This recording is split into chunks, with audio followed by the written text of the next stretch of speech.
பார்த்த கற்பக விருட்சம். பனைமரம் அழியாமல் தடுக்க வேண்டியதன் பின்னணி என்னன்னு சொல்லி பார்க்கலாமா வாங்க.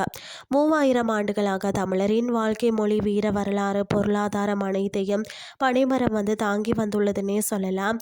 அதாவது பனம் குருத்து, பனை ஓலை, பனை நார், பதநீர், பனங்கிழங்கு மற்றது கருப்பட்டி என 801 பயன்கள் மனித சமூகத்திற்கு தரக்கூடிய இந்த மரம் தான் நிலச்சரிவை தடுத்து நிலத்தடி நீரை சேமிக்கவும் உதவுகிறது.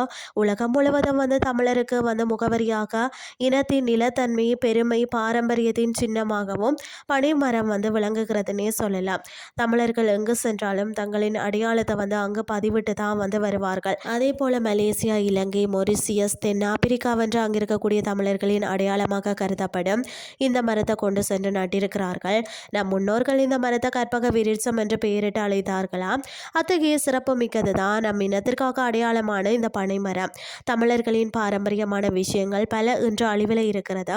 அதில் ஒன்று தான் இந்த பனைமரம்னே சொல்லலாம். 3000 ஆண்டுகளுக்கு முன்பிருந்தே இருக்கக்கூடிய இந்த மூத்த மொழி தமிழ் என்று நாம் பெருமைப்பட்டு கொள்வதற்கு முக்கிய சாட்சியாக விளங்குறதுன்னு சொன்னால் பனை ஓலை சுவடிகளில் இருந்து கிடைத்த வரலாற்று தகவல்கள் தான் இல்லையா.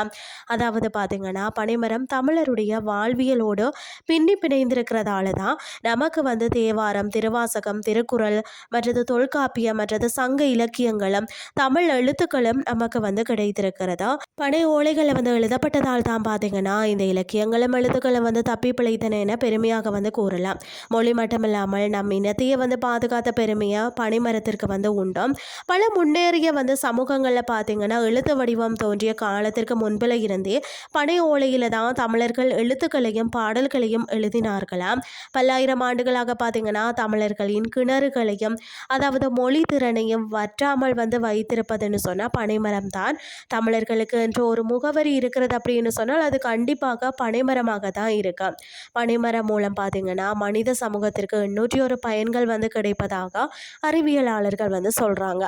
பனம் குருத்து என்று சொல்லப்படக்கூடிய சிறு மரங்களை உடைக்கும் போது பார்த்தீங்கன்னா அதில் கிடைக்கக்கூடிய பச்சை குருத்து உண்பதற்கு சுவையாகவும் சத்தாகவும் இருக்கும். குறிப்பாக பார்த்தீங்கன்னு சொன்னால் கருவுற்ற பெண்களுக்கு இதை கொடுப்பாங்க. வளர்ந்து பெரிதானதும் பார்த்தீங்கன்னா அதில் கிடைக்கக்கூடிய பனை ஓலையை வீடுகளுக்கு உட்காரவும் பயன்படுகிறதா. கடுமையான வறட்சி காலத்தில் கூட கால்நடைகளுக்கு தீவிரமாக பனை ஓலைகள் கொடுக்கப்படுகிறதா. பனை ஓலைகளில் செய்யப்படக்கூடிய விசிறிகளில் குளுமையான காற்று கிடைத்ததா. பனை மட்டையில் இருந்து கிடைக்கக்கூடிய நார் வீடு கட்டும்போது பார்த்தீங்கன்னா கயிறாக பயன்படுகிறதா. அது மட்டும் இல்லாமல் பனம் பாலை பார்த்தீங்கன்னா கொப்பரையில் ஊற்றி கொதி நிலையில் பார்த்தீங்கன்னா கட்டியாகும்.